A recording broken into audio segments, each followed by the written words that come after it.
Hi, good evening, everyone. Magandang gabi sa inyong lahat. My name is Dr. Pat Lindsay Catalia Busqueno. Many of you know me as Pinky.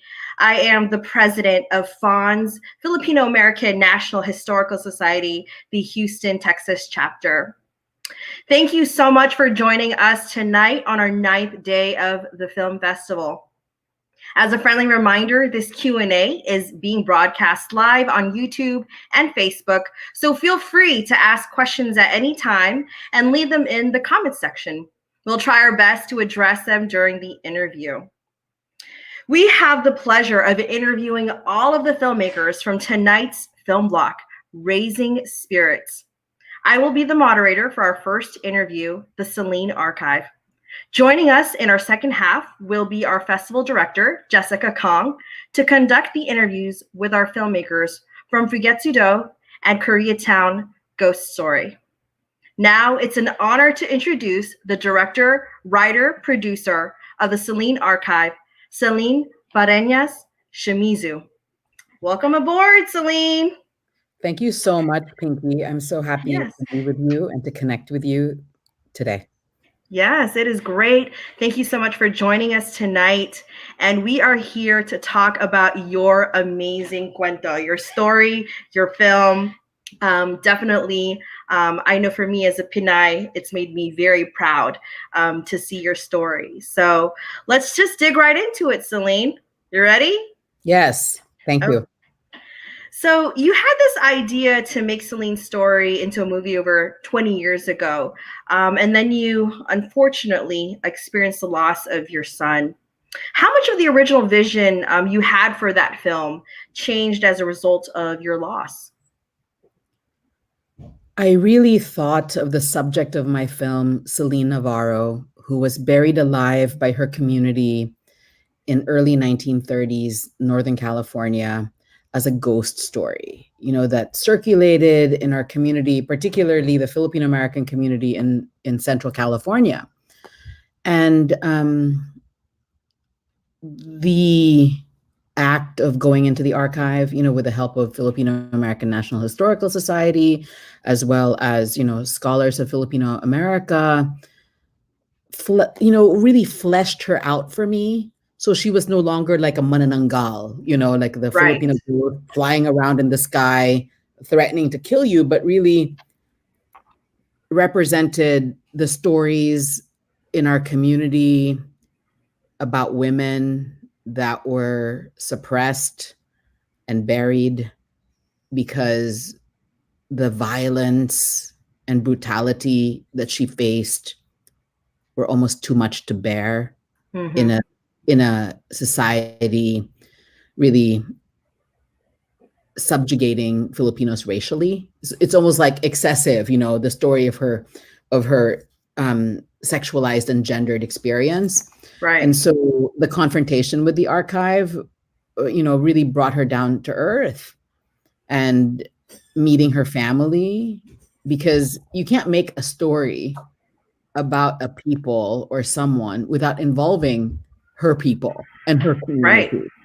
And so after the encounter with the archive and meeting with her family, then the story really needed to be about her as a mother, as a community member. Yes, absolutely. And I think it's amazing that you're able to weave in her as the main story, but also your personal story, the story of the Filipino American community, and tying that all in. I mean, that's very difficult to do. Pinky, I just, have so much respect, for the way you started this interview, which is to immediately confront death and loss, because for me, it's really at the surface for me. Like, my son died 7 years ago, suddenly within 24 hours, so his loss is something, that I live with, and it's painful, to mother and not have him around, and, like knowing how old he would be, so it's an acknowledgement of that kind of, death in life, and grief and mourning and alienation, because people have a hard time talking about death. And I think this is why, her story is so important to me, because I met her family and she died 88, 90 years ago. And it's as if it happened yesterday. I recognize that loss. I recognize that pain, Right, right, absolutely. So in the film, folks might be unfamiliar with some Filipino American history. Can you explain a little bit about the Caballeros de Mas Alang, the D? They pronounce it CDA, right? In the film, and the Maria Clara Lodge, and why they held such a strong influence in the community at that time, and do they still? Yeah, thank you so much. So the film is really an opportunity to describe, the conditions in which Filipino American communities lived. So in the 20s and 30s, it really saw, the rise in Filipino immigration. And so there were, suddenly like 30 to 40,000 strong, Filipino American presence. And, they were a very visible and audible presence because they were young and they grew up in the Philippines in an educational system that really was founded on, freedom and justice for all. And so they came here thinking, oh, that includes us. But then it became, the experience of being brown, and walking into a racial hierarchy where they lived under segregation in terribly, precarious living situations, migrating from farm to farm across, California, tremendous movement. And there needed to be a fraternal organization that took care of, cultural life, not only affirming, your cultural wealth and community and traditions, but also giving respect in terms of burials, accessing, the community building rituals of marriage, parties, dancing. Yes. All of that was provided by the community. And so, going into the archive, I realized like, oh, why did they need to ask permission to move? Because right. They got access to the pool of money that the community members paid monthly to help people at times of need. So right. Loyalty to that community was, the doctrine, of that time, because they couldn't really count on police protection. They couldn't count on, the infrastructure of government because they were so, segregated, so they helped each other. Unfortunately, and became self-sufficient or sufficient as a community in doing so, which is interesting, right? So on one end, it's so important to have that sense of belonging in a community that's, ostracized you outside of that. But then within that community, there's clearly some, rules of politics, especially for women, and how they were treated or how people were able to behave. So that was really, really interesting to me.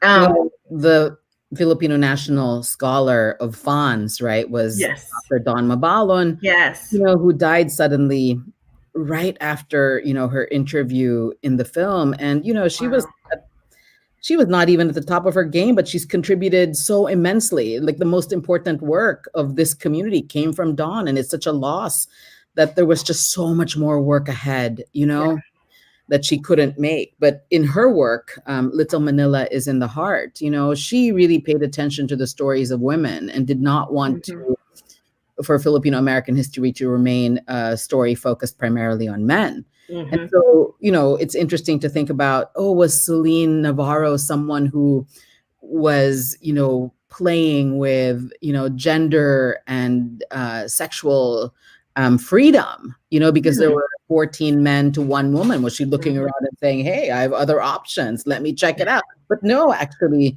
her story is really one of violence against women, the brutalization that women experience in our community. So the story really can't be focused only on racism, but on gendered hierarchies and how sexuality was used as a way to subjugate women. Absolutely, absolutely. So, speaking of amazing women on the film, thank you for mentioning Dawn. It was amazing to see her with such full life as we all continue and will always remember her to be. But another powerhouse that was on there was Dorothy Cordova, as we all know in Fonz as Auntie Dorothy, right? She is the founder, the co-founder with her husband, and is currently the executive director of Seattle Fonz. And so she mentioned these missing tapes. What did she mean by that? Well, I appreciate the opportunity to bow down to the glory of Dr. Dorothy Cordova's life, right? We all in the community call her Auntie Dorothy, and outside it, we always give her props and call her Dr. Dorothy Cordova, and someone who accessed, funding for funds from the NEH to focus on the stories of women. The tapes that you're referring to, Pinky, are the ones that she recorded with her husband, Fred Cordova, in 1980 or so, when Celine Navarro's two younger sisters were in their late 80s. And they recorded exactly what happened to her from their perspective, as if it just happened. And, Celine Navarro's sisters, Asuncion and Remedios, were these really elegant, well-spoken ladies, and she recorded 4 tapes with them. Wow. We were able to listen to 1 or 2, but the rest were lost. And they actually had transcripts of them, however. That's good. And her own memory, Yes. To bring her together with Celine Navarro's only living daughter, because Dorothy Cordova was living with this story for 40, 50 years. And so to be able to connect with her and say, I've thought about your mom has lived with me, and so have you, because they're around the same age, Right. Connect as matriarchs, the stories of women in our community. Yeah. Thank you for sharing that. You also mentioned in the film that the sisters, right? Asun and Meding, I think is how they're pronounced, right? They mentioned something about Celine maybe expecting another baby on the way. Was Celine pregnant at the time, or was she expecting during that time frame?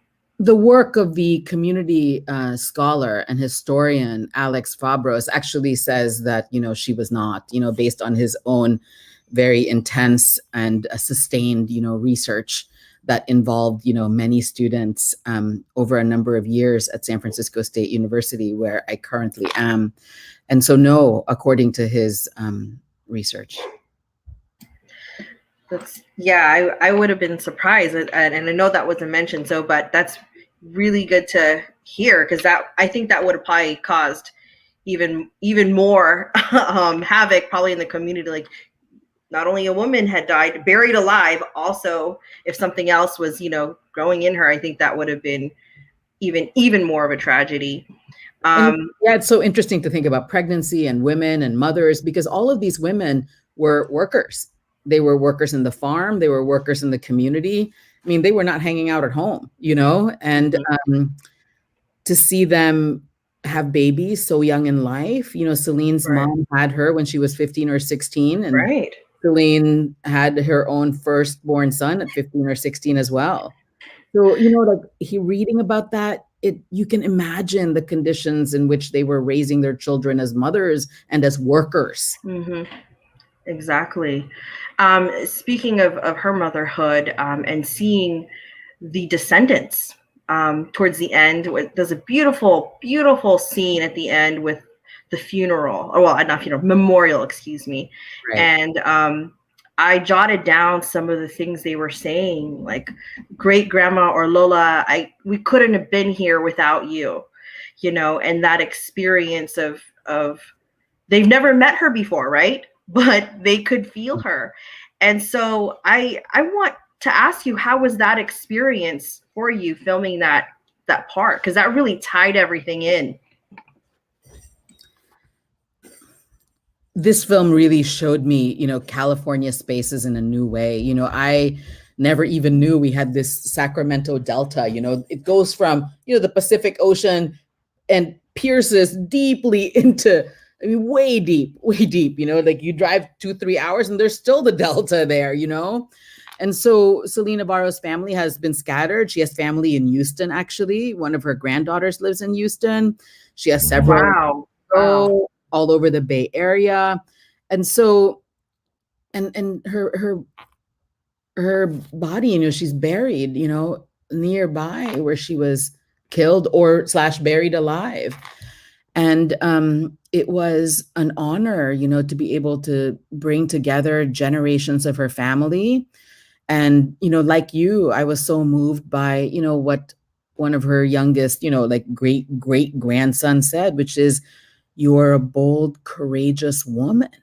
So to recognize precisely that it was her gendered, sacrifice as what enabled, their family. Absolutely. And that wisdom she had even at that time to send her family back home, right? If she didn't do that, we wouldn't know what would have happened with her family, I think.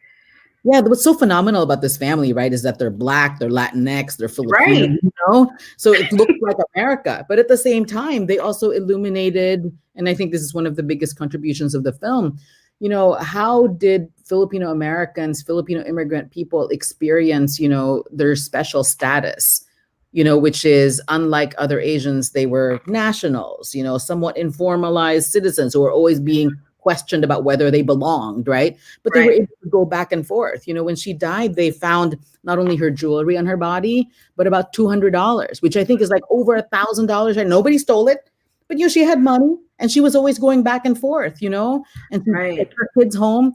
So it says a lot about like the mobility of Filipino Americans between the US and the Philippines. So, yeah. Especially at that time. So in light of especially what's happened in the last couple of years, especially with anti-Asian hate being very fervent in the last year, if the same crime, let's say, were to happen today, do you think that Celine would have gotten justice for her murder? I appreciate your connecting, the stories of violence and hatred against Asian Americans, that are happening in the past couple of years, especially rising during the pandemic, because most of those, violent actions have been against Asian American women. And, similarly, for Celine, it reveals, what happened to her reveals our capacity to suppress the stories of women, and what they undergo in terms of violence, and she did not get justice. And I don't know if she would get justice now, actually. I mean, I think there are, scenes of violence against Asian people that we see, but there are many more that we don't. Right. And I think that's what's the word? It's like you get chills even thinking like, wow, this story could just be anyone's story, and that it's extraordinary because you have brought it to light and a lot of people have researched it, but in the scope of our community and our history, this could just be another story, another secret, in our community. So yeah, I hope that this film, awakens not just young people, but all people really in and out of our community to find out more about, our ethnic American, Filipino American history. One of the consultants of the film is the historian from USC named Nayan Shah, and he writes a lot about, queer Filipino American, experience. Yeah. There's just so many more stories that we don't know. And yes, I hope that it does awaken the thirst and hunger to find out about those stories, because, for us in California, it's like Filipino Americans have been here so long, and Filipino Americans have been in the South for so long, so it's always so shocking when people don't consider our stories to be an American story. Right. They have been. And, I'm an immigrant, to find out about it, it's almost like it solidifies your grounding here. Right. Oh, it makes sense. It makes sense. My world makes sense. It makes me strong to know this, Right. And that there is and was and continues to be a struggle in our Filipino American community, in our history, and that we are rooted and grounded, and that our, children, our youth generation have something to read and to know about. We didn't, just appear or are just existing, right? And so kind of connecting that actually, an undercurrent theme in many of the films that we're showing, as well as here, is, lack of Asian American history representation in school curriculums. There's efforts being made to expand the curriculum to include, ethnic studies in some states, and specifically here in Texas, there's currently a bill proposal, HB 1504, to promote African American and Mexican American studies, hoping to pave the way just for Asian and Indigenous studies. Can you believe that? Now, I know in California it's a bit more progressive, with the Board of Education adopting ethnic studies model curriculum. And so as an educator, you as Dr. Parrenas Shimizu, can you explain perhaps the significance of this particular history and what you think it will mean for our youth? It's so important, and I'm very, privileged to work in public higher ed, where a social justice mission, is a priority, and the question of what is it to be an anti-racist university is really at the forefront of our conversations. Right. So, directing San Francisco State School of Cinema, with that mandate really, has been very important because the film industry is one of the most inequitable. So what happens then when I'm directing a school that's almost 80% students of color, many of whom are queer, a significant number of whom are poor and working class? We're really asking questions about what does a film education look like, that really represents, stories away from one single narration, one single narrative, And, our students today, that's the world that makes sense to them, because to them, no frame exists in their actual lives that don't involve people of color or a history of people of color in the US. So it makes sense. The world does not feel nonsensical, So films that have harmed communities of color are now being utilized to undo that harm, And there is, as a scholar who's trained in looking at representations of African Americans, Native Americans, Chicanx, Latinx, people, and Asian Americans, it's been nothing but a pleasurable and abundant, unlearning, to understand, for example, the archive, learning from Native American filmmakers who are saying the archive hasn't been great to us, so it's really even more important to have our perspectives in our films, And so there's much work to do. And I hope we can kind of move beyond the question of should it even exist, our access to, ethnic studies or the current demonization of critical race theory, AKA the truth, The truth. I love that. AKA the truth. That should be your shirt, Celine. Yeah, do it, Pinky. So, Celine, this film, I can tell, was very close to your heart, if not was your heart. So, what are some of those? Yeah, what are some of those challenges that you faced in making this film? I think, Pinky, for me, after my son died, what was extremely tough about it was, having been a very devoted mother, a truly nurturing and present mother, I could see that people got to have their kids, and I didn't, I have my living son, and we together mourn and miss and honor our lost child and brother, But I think what this film really taught me is that Celine Navarro acted out of a huge generosity, not only to mother her own children, even after she died, by giving them a chance, but then the stories about her, of being a popular, babysitter, a kind woman, I think in some ways it taught me how this film can also mother, and I can also mother, children who are not my own, so I think that was probably one of the, biggest, lessons for me that was truly a way to continue to live, is to take this kind of everlasting, unending, bottomless, overflowing love that I have for my son who died, and to be able to, share that, through the filmmaking, because even this film was made not only with professionals, but with 10 student interns, and I wanted to model a filmmaking work relationship that was ethical, that was just, and empowering to them, so this film is about growing that possibility in the future, So that's beautiful. So film as a mother, I think, is what she taught me. And I think that's very inspirational for a lot of women, so Thank you. Thank you for sharing that. Just a couple more questions before we close up our interview today.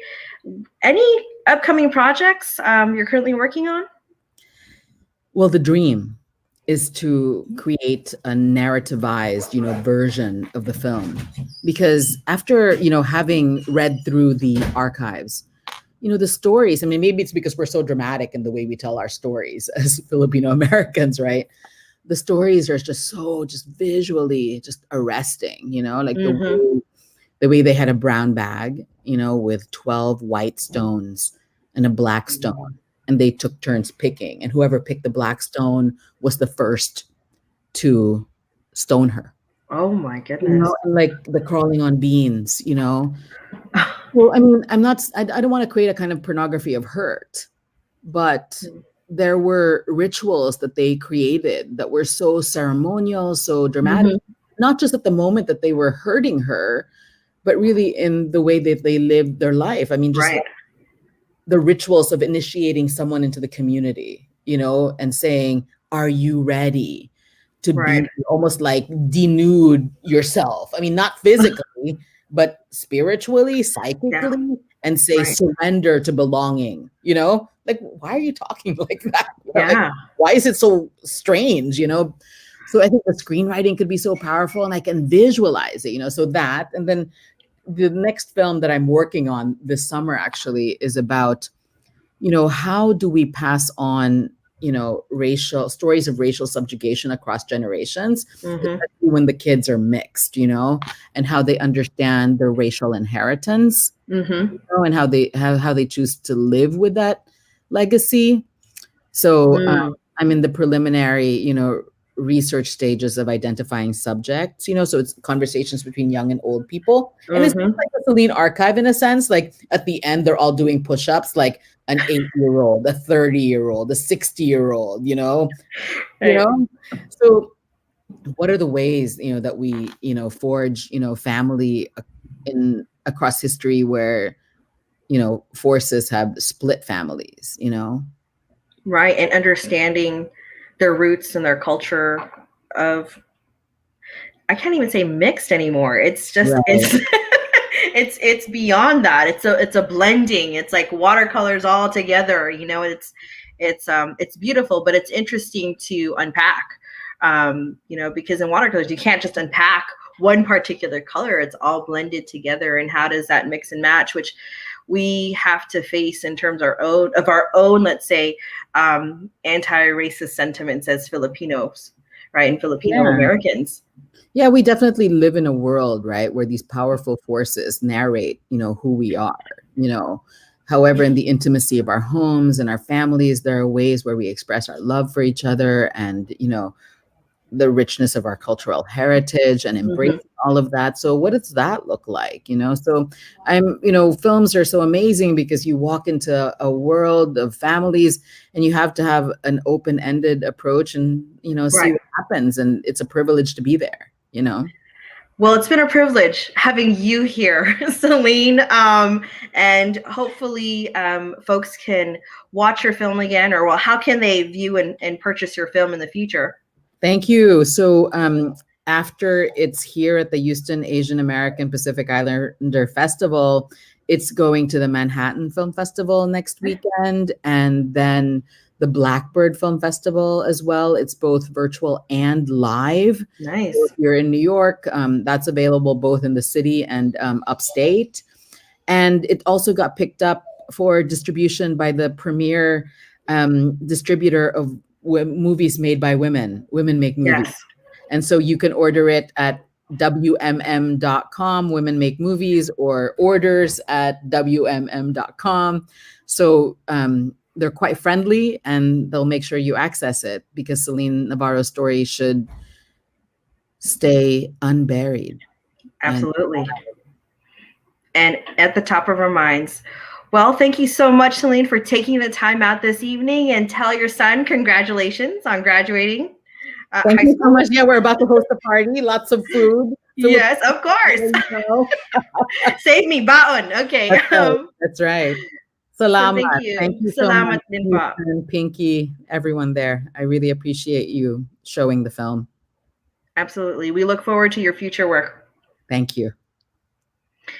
So folks, if you'd like to follow Celine or get updates on the Celine archive, please follow her on the social media below. We will also share the information on our social media.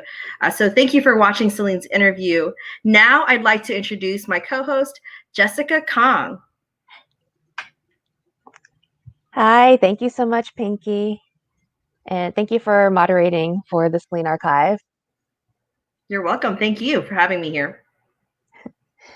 I'm really excited to introduce our next filmmaker. Joining us from the East Coast, we have the director and producer of Fugetsu-Do, Kaia Rose. Hi, thanks so much for Hey. having me, Jessica. Thank you so much, Kaia. I just want to say thank you so much for sharing your film with us. I got the opportunity to visit Fugetsu-Do before I even knew there was a documentary. And so I definitely, after watching the film, it really hit home the embodiment that this store has for people when they first visit. So I'm just super excited to talk about this film today. Well, I'm so glad to be sharing it with everyone in Houston and everyone who's watching. And it's exciting that you've been there, so you have a sense of the kind of actual real space that Fugetsu-Do exists in. Yes. So what personally drew you into doing a film about Fugetsu-Do? You know, I'm from California. I grew up just north of LA, and I when I was a kid, my parents and I would go up in the summers. We'd go north, and we actually used to stop when I was very little. We used to stop at Benkyodo in San Francisco and get mochi. So from very early on, that was like this kind of once every year treat that I would get, this mochigashi. And then when I was older, we started going to LA more. And my mom, who's a native Angelino, she grew up in LA. She found Fugetsu-Do, and it kind of became our thing that we did together. So when I moved, I studied in England and I lived abroad for a long time. So every time I'd come back home to visit, the first stop, she'd pick me up at LAX, and the first stop would be Fugetsu-Do to get some mochi. So that was kind of our thing. And it just, I mean, you've been there, Jessica, so you know there's something about the store that just drew me in. And I don't even know at the time, I don't think I could have put my finger on why I wanted to make a film, but it was just kind of kept like nagging me in the back of my head, being like, I just something about this store that I just wanted to know more and to kind of share it with people. And then one time my mom and I went in and we were buying mochi, and Brian served us, and my mom kind of went like, that's Brian, he owns the store. And he started telling stories, of course, because he's a great storyteller, and he has this like beautifully resonant kind of radio voice, that when I heard that, I was like, oh, this could work, actually, this idea. So it kind of grew from there. No, I agree. He has such a melodic tone. It was just like, yes, tell me more, please, Brian. I'll sit here all day. It was a pleasure to edit, like to have him in my headphones was a delight. And I think that really speaks to like how food and emotions really tie in so well together. It's like, if you're angry, your food will, have that bitterness to it. But if you're loving, if you're, calm and collected, your food speaks that as well. Absolutely. Yeah.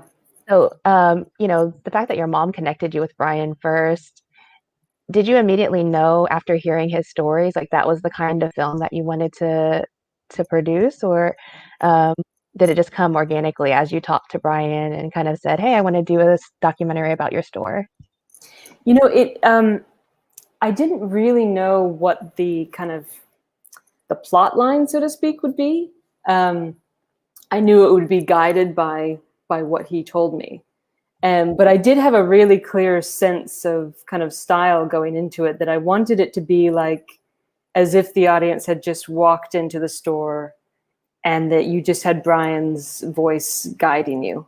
And I wanted it to really have that kind of that feeling that you were there, and that it would progress kind of organically, like it does when someone tells you a story, where they don't say like, I started here, and then they go chronologically through their entire life. They kind of start here, and then you find out a little bit about this, and then it kind of links to this, and then you realize what that was about, and it kind of starts to make sense by the end. You kind of have this whole feeling. So I went in knowing that, and then I interviewed Brian, just audio interview first, and I just kind of let him, I asked lots and lots of questions, not really knowing exactly where it was going to go, and I let him tell me all sorts of stories about his family and Little Tokyo, and there's obviously lots that I couldn't fit in, and then I took that and edited his audio interview first, and kind of decided on a rough cut of that, and then we shot the rest of the film to kind of match that. So it really was very much guided by Brian. That's really cool. How long did it actually take you to put the whole entire film together? And were there any challenges that you faced kind of along the way? It was quite a while. as I'm sure many filmmakers in the audience know that experience. When I first interviewed Brian, I think Corey, his son, was 16, and now Corey's going on 21. So it took a while, and Corey was a good tracker of how long it had been. And part of that was me getting busy and me living on the East Coast. And so, I did that interview with Brian just to get the audio, and then I cut that together. And then we actually filmed at Heart Mountain before we filmed at Fugetsu-Do, just because of my schedule. And the people at the Heart Mountain Foundation were just lovely and welcoming, and let us film on the some of the barracks that they just received. So that was really impactful and kind of influenced how I shot the rest of the film in Little Tokyo. And then it took me a while to edit. And I think that, it all kind of fell together quite easily. That the thing that challenged me, I think, the most was the archive and how to fit that in with my vision of the film. So that was that took a while to figure out. I can imagine. I really love the way that you weaved the archive footage in with the current and layered on top of the current footage to kind of show that, I don't know if it's the right word, amalgamation of past and present, and how there's so many parallels. And even some of the footage looked like personal footage from the Keto family. How long did it take to go through all the archive footage to really, set the tone for your film? Yeah, and some of it was definitely the shots of Corey as a kid is from Brian's collection. It took a while. There's some amazing archive out there, and part of it took a while because I wasn't exactly sure how to fit it in, and part of it was because I love going through archive, and so I really could get quite lost in it. But the Japanese American National Museum in Little Tokyo has this just amazing collection of home videos through the ages, and so I felt very lucky to be able to have access to their collection. And then Heart Mountain helped as well, and the Densho repository. So there's any filmmakers watching, I would encourage you to go look at these collections, because they're just beautiful footage. And I think that was the struggle, right, with it, because I was finding this amazing footage, but then in my head, I really wanted the audience to be rooted in the present.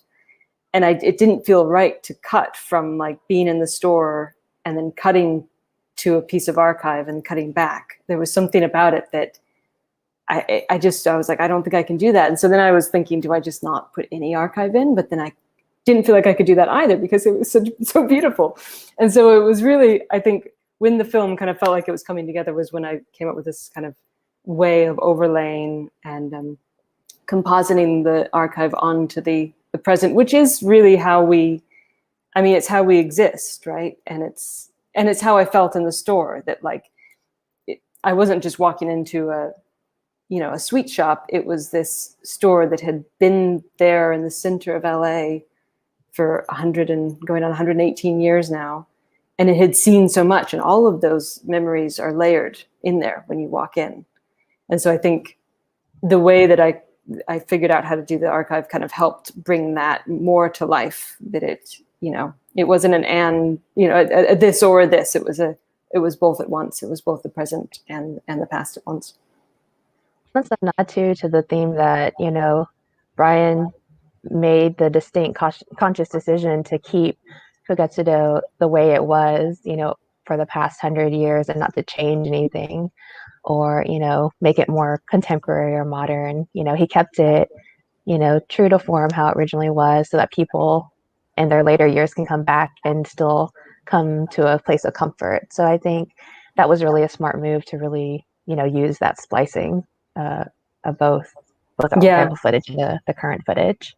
Yeah, he tells a great story about he was about to, I think he'd even bought like new cabinets to put in, and he was going to renovate, and an older woman walked into the store and just burst into tears, and she was like, "It's just like when I was a child, and there's nothing left in Little Tokyo that feels like it's the same." And he was like, "Well, I can't renovate now. I have to keep it the way it is." Like if there's a sign, that's the sign. Exactly. He has a real respect for the community that he's serving, So I think there are definitely things that I think he wishes that he could kind of spruce up, but he knows that there's something really special in holding onto those memories. Absolutely. And going back to the Kido family, they have such like a rich history. You touched on the first and second generations. Have you thought about doing a feature film to kind of expand upon their story? I haven't actually until I haven't thought about doing a feature. I was so focused on getting this done. But they do, I mean, I built up a really lovely friendship now with Brian and Corey, and Corey's now, in his kind of training period at the store, and when he graduates college, he's going to go to Japan and train there and come back. So, I mean, there's a lot more story to tell for sure. And I don't know how that's going to kind of manifest itself, or if I'm going to tell the stories or someone else is going to get inspired by watching this and tell. I mean, there's lots of people that love Fugetsu-Do and are making content about them. But I do think that there's definitely scope. I mean, it's kind of the process of making this film has really sparked my imagination in terms of all the stories that are there, particularly, in this instance, in the Japanese American community, that haven't been told really, that, and a lot of documentary, but also narrative opportunities of how to, follow some of these families that were forcibly removed from LA to, Heart Mountain and to Manzanar and to, all these different places. So I'm definitely interested in continuing to tell those stories, and I don't really know yet what form that will take, but it's something I feel kind of immersed in now. So, yeah. Well, I'm glad to hear too that, Corey is still, carrying on the same mindset that he had in the film, was that, he wants to continue the family business. And I'm glad to hear too that even if, you don't get a chance to record his ongoing legacy, that other people are interested in kind of following as well. So hopefully we can, get that insight, 10 years from now, 15 years from now, as Corey is a master confectionery paste, artist. Definitely more to come from the Kido family. Yes. Touching on the festival's theme about raising communities, your film block was put into the theme of raising spirits. And Brian told this like wonderful story about the Fugetsu-Do sign and how it possessed a spirit that watched over the store. Do you think there's a level of truth to that? And how was it interviewing Brian during that story? Yeah. It was so interesting. I remember really clearly when he said that, and obviously, I had headphones on and all this sound equipment and stuff, and it was just like it clicked when he said that like that's why I'm making the film. Like that's what drew me in. That there is this. I don't know exactly what that means, but there is some kind of spirit in that store that holds all these memories there, and somehow through the sweetness of all the manju and the colors and the kind of like, it gives people an opening to come in, and then then an opportunity to kind of experience even more beyond that, I think. So I remember that was the first thing that I cut together when I came back with the clips, because I was like, that's going in the film. That is the linchpin of the film. And the sign, you know, we filmed that sign for, I don't know, probably over an hour. And it's just, yeah, there's something to it. Anyone who goes to Fugetsu-Do, spend a little time in the window with that sign, because it's really, it's seen a lot, and it's holding something quite special, I think. Absolutely. There are so many takeaways from this film. What was your ultimate takeaway for the audience whenever they watch this film? You know, I was inspired to hear Celine before me, because I feel like, you know, there's so many more stories to tell. And I had to kind of hold myself back. And, you know, to make a good film, you have to kind of craft it and focus it. But there are so many other directions I could have gone in, and that I wanted to go in. So I hope that there's some level of curiosity to find out more. And I think that was part of my intention too with the film, was to kind of tell the story of the concentration camps that Japanese Americans were sent to, through, not by kind of presenting it as the main thing, but in the context of the Kito family's story, which has both, you know, beautiful legacies and really tragic, you know, discrimination and like loss, and it's a mix, which I think is true for many families. So I hope that people walk away from this wanting to know more, and look into, you know, what were the camps like, and what were the other, you know, what was Heart Mountain like, what were the other camps like, who was sent there, what were their stories, what were their experiences, how does that affect through the generations? Because I think that's something that you know, people talk about it was only a few years, but that trickles down through all the generations, you know, and how does that affect the legacy of the community and the ability of the community to survive, which they've been very, you know, vibrant in their culture still, but they lost so much in that moment. So I hope it's a opportunity to learn more, and to, you know, not repeat the past, and especially at this moment when there's so much violence against the Asian community. I hope it's a way of helping people see what happened in the past and how we can change. Absolutely. I think it really comes across, and, you know, I'm just so excited to see like what upcoming works you have. Is there anything currently that you're working on you can tell us about? Yeah, I have a film that I'm trying to edit that I actually shot before Fugetsu-Do that I was put on hold for a while. That's another LA story about me and my mom, and traveling the whole length of Sepulveda Boulevard, which is a really long street in LA, and kind of getting lost and how it relates to LA history. And then I've also just collaborated, because of Fugetsu-Do, I got connected with some of the amazing people at the Stamp Our Story campaign, who've been campaigning for a postal stamp with the Japanese American soldier on it. So we've just worked on a video together for the stamp dedication. And I just got my stamps today. Oh, nice. So these are the Go for Broke stamp, the first stamp to feature a Japanese American soldier, and Wow. they're available to order if anyone wants to get there. So that just arrived today. That's awesome. And there's stamp dedications kind of going on around the country at the moment. So I've been collaborating with them, which has been a really special experience. That's very cool. And then lastly, if anybody wants to watch Fugetsu-Do again, where can they watch or purchase the film? Yeah, so if you follow, I think the social channels have been coming up down there. If you follow us, particularly on Facebook, or if you follow me on Instagram, I'm posting about the upcoming festivals. So we'll be showing at the Tokyo Liftoff Film Festival up next, and we'll be in Chicago. If anyone's in Chicago, there's going to be an in-person screening at the Blue Whiskey Independent Film Festival, and there's a number of other ones coming up. So stay tuned to the socials, and hopefully if you want to see it again, we'll definitely make that happen. Thank you so much, Kaia. I was, again, just a pleasure to talk with you today and really get to dive into your film. I hope you have a great evening. Thank you so much for having me, Jessica. I really appreciate it. Yeah. Bye. Bye.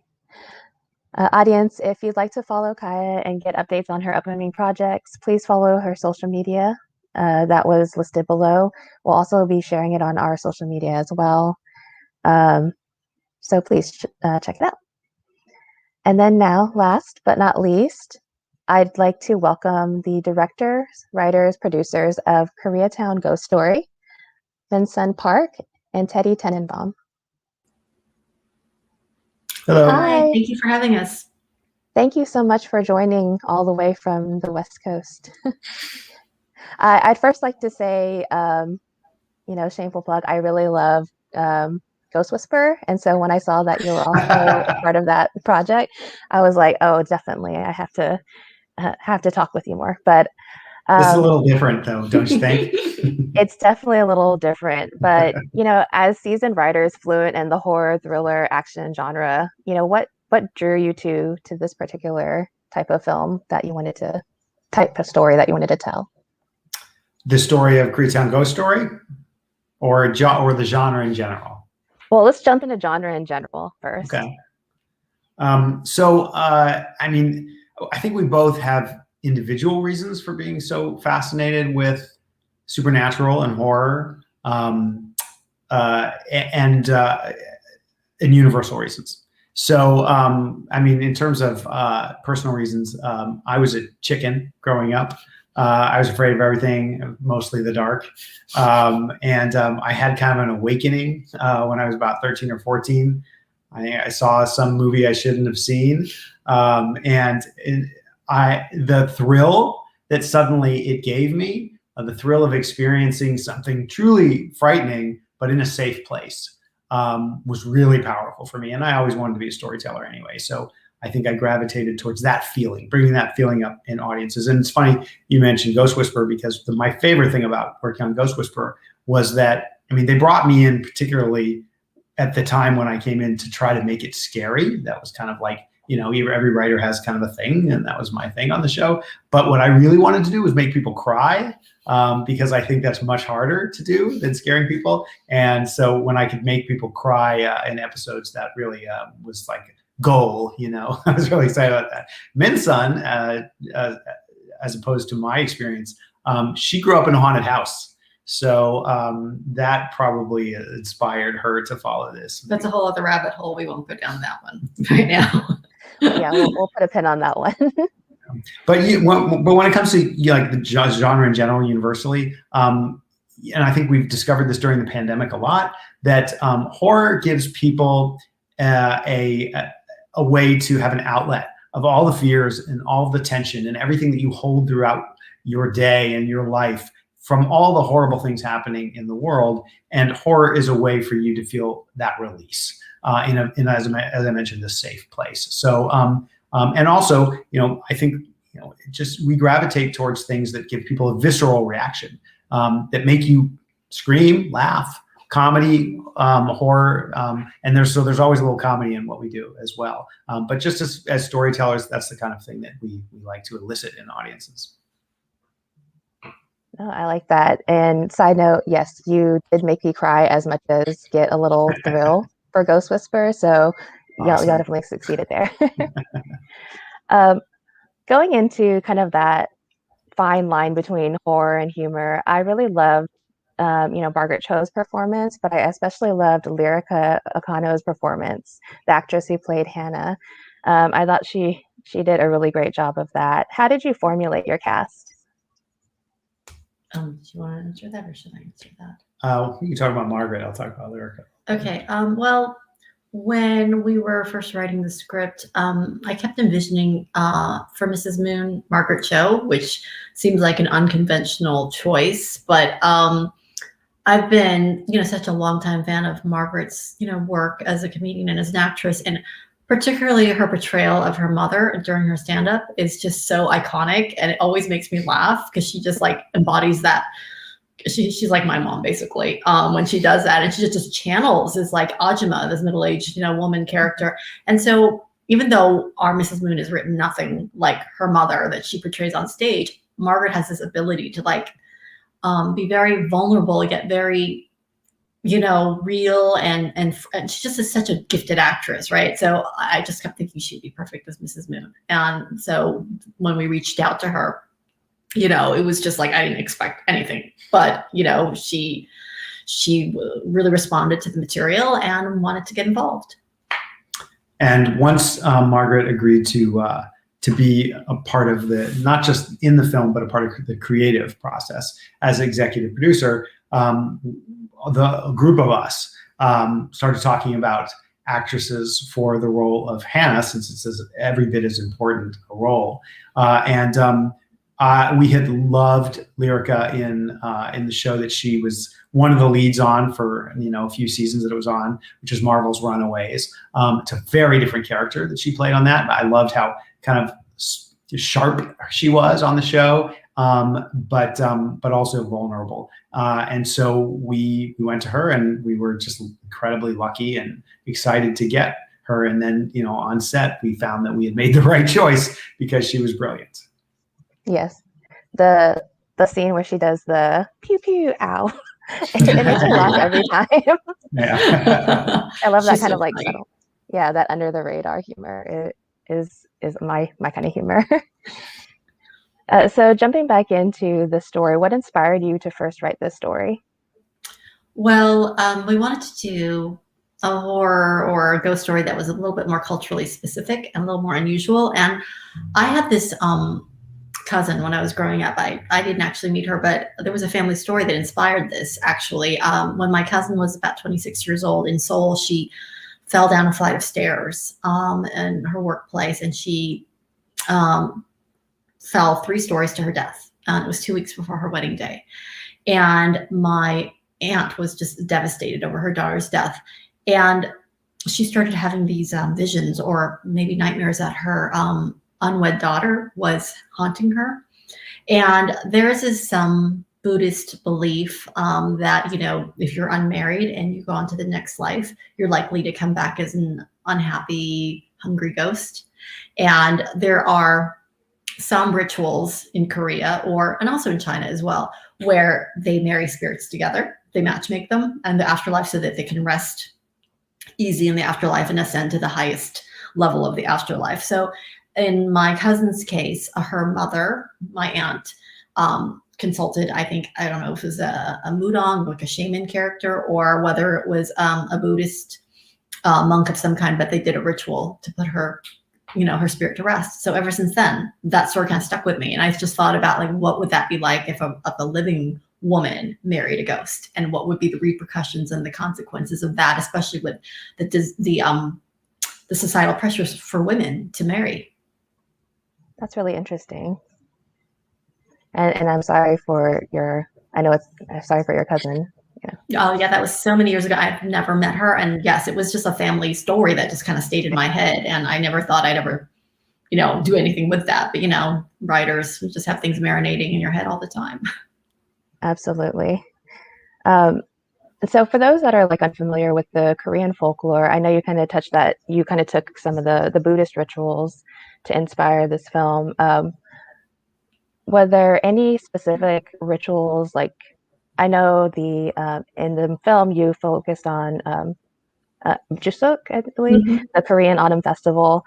Was this kind of folklore of like marrying, the spirit world with the real world? Is that also kind of directly related, or was that just something that you kind of adapted to kind of? It was kind of an adaptation, because Chuseok, although it is about feeding your hungry ghosts of your ancestors to, appease them from the afterlife, it's like Korean Thanksgiving, basically, as the film said.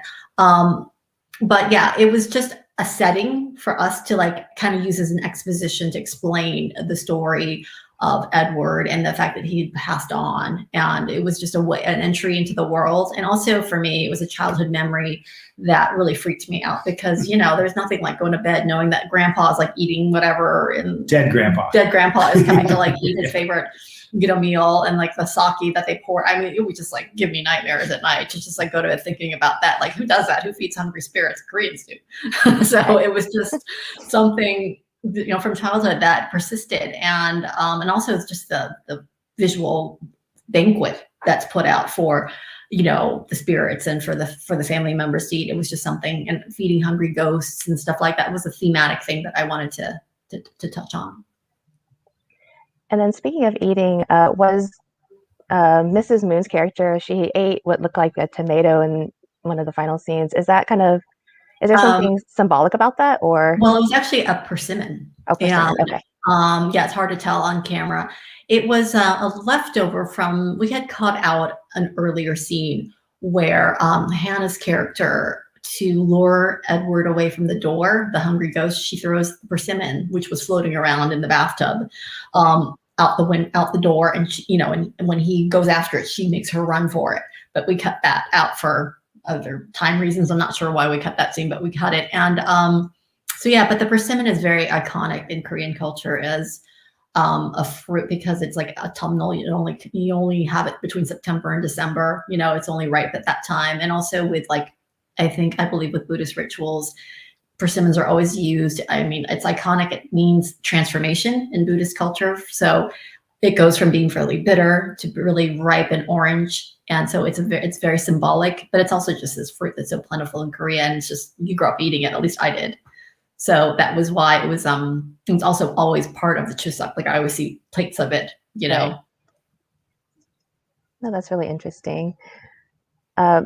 And you mentioned, you know, that the audience finally gets to meet Edward in the film. Was the depicted confrontation with Mrs. Moon and Hannah kind of an analogy to like the mother-son dynamic, and how, you know, usually the mother is like the most important woman in a son's life until his partner comes into play?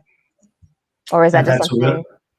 That's a really good question. It's a really smart question. That is, I mean, there throughout the story, there's an interplay and of parental relationships. You know, Hannah talks about her parents. Mrs. Moon talks about Hannah's parents. Mrs. Moon becomes kind of a mother figure, certainly a mother-in-law to Hannah. And then there's Edward and his mother's relationship. And, you know, just like in any culture, their parent-child relationships can be fraught with all kinds of things that the culture put on those relationships. And obviously in Korean American culture, it's no different. And so there's kind of, Mrs. Moon has kind of a control over her own child, even in the afterlife, if that's really what's happening. And she exerts control over Hannah in this story. So all of that is kind of playing together with also the idea that that Hannah as the bride is considered culturally as kind of a property. Certainly in the past, in Korean weddings or marriages, you know, the daughter of the oldest son would serve the mother-in-law for the rest of her life. And that was actually the son's position too, was to take care of mom for the rest of his life. So when we bring those two together, it is the fruition of that relationship, but something that we hint at, even though it's just kind of a tease for what we would do in a much longer version of this, is that Hannah is a strong woman, is not necessarily going to just let the control that is typical in that relationship and that cultural, placed by the culture, is she's just not going to let that happen as it is. So she takes a little bit of control at the very end of the story. No, I like that. And I think that also kind of leads into kind of the difference between like Asian and Asian American households as well, and how you're brought up. Sometimes you feel you get a Western and Eastern culture of Asian Americans that really helps build that kind of stronger presence, stronger female kind of presence. Mm-hmm. Something I really love that you made a point in sharing with us is that both the cast and production crew consisted primarily of underrepresented minorities, and that the majority were female and Asian American. Why was it important for you to do this? And have you seen a more conscious shift from other filmmakers to do this as well? Well, we definitely see a more conscious shift in front of the camera for, seeing more diversity, more Asian Americans as actors, and certainly as writers and directors. But we were also conscious of like storytelling doesn't happen just in front of the camera, right? It happens behind the camera as well. From the production designer to the sound, engineers to, everything. So it was really important to us to have underrepresented voices and POVs from these, groups, women, people of color, because they bring their own experiences and their own expertise to their craft and to their art, and it comes through, and so that was very important for us. And we do hear a lot, people they don't say this publicly a lot, but kind of behind the scenes in the studio world, production world, they say, oh, but it's so hard. It's so hard to get a crew of mostly women, or so hard, at least having parity. It's so hard to find parity with underrepresented minorities and people in the film industry and just, white people. It's not. It wasn't hard for us. It was just a matter of searching. We found the makeup artists that way, and the special effects artists, and the Asian American women. They're there. They want to work. Yeah. They do beautiful work, and they're not getting hired. So one of the tricks we found was hiring the heads of departments who are often from those groups, because they often bring with them because you let them hire, the heads of departments hire their crew, and they will often bring with them a crew that's also where they focus more on women, or they have a lot of people who are on minorities, not just their own. Our director of photography is Chinese American and Singaporean, actually, right. Ethnically Chinese, but he's from Singapore. And but he brought on, and his crew was a mix of all, of Chinese, of white, of Latinx, it was just a very diverse crew. Someone has to take a stand, and the only people who can take the stand are really the directors and the producers. So as this kind of thing filters through the industry for large pictures, large movies, television shows, they have to do that. And if they don't do that, it's not going to happen. No, absolutely. I think you make a great point. You can't just crack open the door. You really have to throw open the windows. You really got to widen that berth. Because you're right, they're out there. It's just a matter of making the effort to voice that voice out. Yeah. This year's festival theme is about raising communities, and your film block was about raising spirits. What do you think fascinates filmmakers about the unexplained? And is there actually a type of folklore that hasn't been explored yet, the entertainment mainstream, that you'd like to see captured on film? Well, to answer your point about what fascinates filmmakers about the unexplained, I think what fascinates everybody about the unexplained, and filmmakers are just people. And I believe that the ghost story is probably the original campfire story that was probably told in caves, before written word, in long winter nights. It's just, we are fascinated with what happens after we die. That it's just the ultimate mystery, right? Religions were built on this. So as a result, I think our entertainment reflects this primal fear, what happens after we die. And also this idea of attachment, right? We're attached to the living, we're attached to the dead. So this is why the unexplained, and also reflects our societal fears. Our deepest, darkest fears comes out in horror. And I think this pandemic was particularly horrific in real life. But I think that, the horrors that you see in real life are often mirrored in entertainment as well. It's an outlet, it's cathartic. And as Margaret Cho once even said when she was talking about horror and how that gives her relief, it's thank God it's happening to somebody else. She's she loves watching that because she gets a little bit of a relief that, somebody else is going through some shit. It's not her for once. And, and I think that's really true. It made me laugh because I think that's really true. And in terms of what I'd like to see, I'd like to see more culturally specific horror from other cultures, not, just Asian, Latinx, Caribbean, South American. Because there's some scary legends that are specific to different cultures that we just don't know about. I mean, if I'm on Reddit and I'm like reading stories from different cultures, I'm just like, oh my God, oh, that's so scary. I've never heard of that, you know? And there's so much more to that than just like those Victorian creaky houses and, you know, or like demonic horror. There's so much out there that I'd love to learn more about. No, absolutely. I agree. There's so many different types of horror, and it's exciting that we get to explore kind of not only Asian horror, but Asian horror in an Asian American setting. You know, that's something that's a little bit different too. So I'm really glad that we got the chance to check out your film. And I made the mistake of watching it a couple times at night too. Even rewatching it at night, knowing that it was scary, but I was like, but I really want to you know, to get the presence again. And I was like, oh yeah, this is why I shouldn't have watched it. But yeah, sometimes we have trouble writing at night, but we like to. But it's the same thing. Yeah, like you freak yourself out. You start looking around. You know? But I was always interested in crime and drama, so I tend to watch like Criminal Minds and Law and Order, all those things at night that just, you know, you probably shouldn't have watched right before you go to sleep. But yeah. But it's because it's not happening to you, it makes you feel better. That is true. Yeah, that is true. So what do you ultimately hope that others take away from your film? Oh, is that my question? Sure. Okay.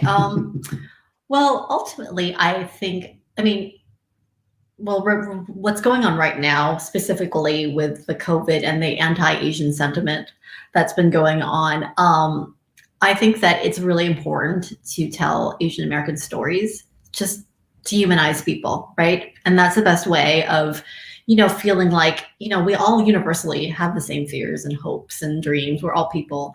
And I think no matter what genre, you know, your film is, even horror, and fear is such a primal thing that we all understand, right? And I think that's our takeaway, is that we hope that, you know, you can have empathy for the character. And when you have empathy for a character, you can understand their experience. And, you know, I feel like Koreans and all Asian are seen as ghosts, right? We kind of like float invisibly in the culture. No one really notices us until they're threatened, you know, and there's like one geopolitical crisis that happens and suddenly, you know, you scapegoat Asians. It's happened throughout history and it's happening now. So we're ghosts, we're invisible until you're scared of us, and people are scared of us. And I hope that, you know, just seeing a story that they can identify with and characters they can identify with will humanize Asians and not be seen as perpetual foreigners. We're also, you know, Americans. Yes, absolutely. Oh, what are some of the upcoming projects that you can share with us that you have going on right now? Well, we're working on turning this into a feature film. It was always intended to be. So hopefully we'll have some more information on that soon. But that's the thing we're most committed to at the moment.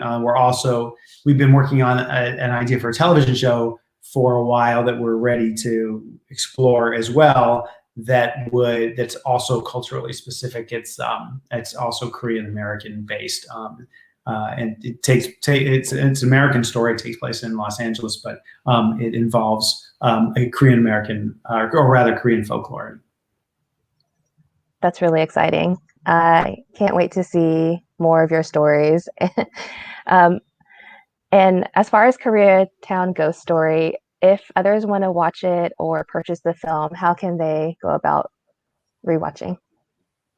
Right now, the best way is that we're on the festival circuit, and we've got like 25 festivals lined up right now, approximately. And if you follow our mostly Instagram, although we also post it on Facebook and Twitter a little less so, we regularly post which festivals we're in. A lot of them are online, so people from anywhere can watch them, and then some of them are going to be in person. And that can be fun too, because there's a lot of great, and, you know, as you guys know, you normally in person, and the in-person festivals are awesome. So we would recommend that, but if not, there are plenty of opportunities in 2021 to watch us online. That's awesome. Yeah, I'm definitely excited for things coming into the fall now that things are slowly kind of opening back up and people are getting more comfortable and seeing real people in real life. Yeah. Minsun, Teddy, thank you so much for taking the time out for this candid conversation. And we just hope that more people get to see your stories. Thank you so much. Thanks for Thank having us. you. We were really honored to be part of the festival. Yeah, it was a pleasure to be on. Thank you so much. Well, you have a great evening. Thank you. You too. Thank you. Bye-bye. Thank you so much for joining us for today's Q&A. This concludes our night's festival. Audience, if you'd like to follow Minsun and Teddy and get updates on Koreatown Ghost Story, please connect to their social media below. We'll also be sharing the information on our social media. Thank you again to all of our guests, Celine, Kaia, Pinky for doing the moderation for Celine, and Minsun and Teddy. It's been a pleasure talking with all of the filmmakers about these haunting ghost stories.